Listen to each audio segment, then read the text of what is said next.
Emil İbrahimov'un adından Enzesin Fəxri Elşad kardeşimiz sürəst edirəm. Allah qapısını açsın inşallah.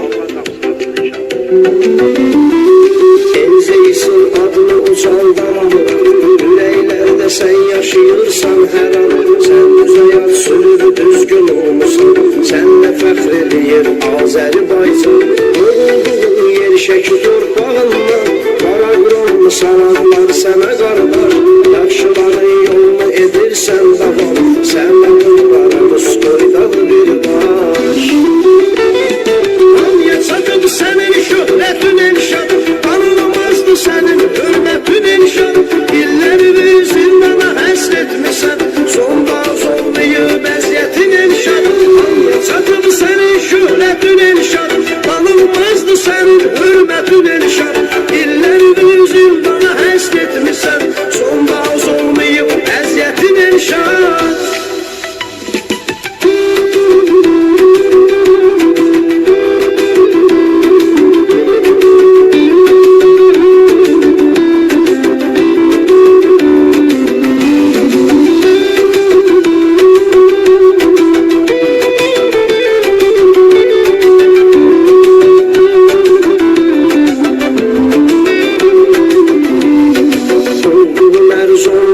Kazanmışsan bütün yaxşılar başına and içib yaşadınlar bir gün hər bir an.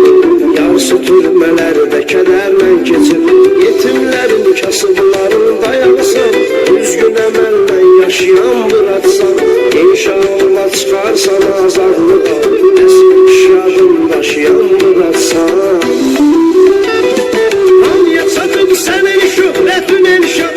Tanınmazdı sənin hörmətin elşad. İllərini zindana həsr etmisən. Sonda olmayıb əziyyətin elşad. Hamıya çatıb sənin şöhrətin elşad. Tanınmazdı sənin hörmətin elşad. İllərini zindana həsr etmisən. Sonda olmayıb əziyyətin elşad.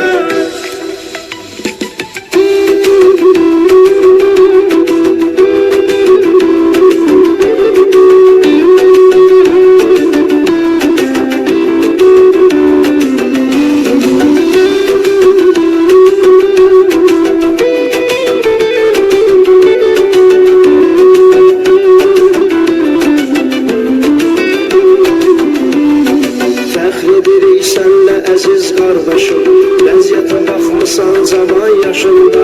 Arzumuz budur ki yaxın zamanda biz sənin karona görək başında. Yaxşı qaqaşların baş tacısan sən, yanmısan hər vaxtı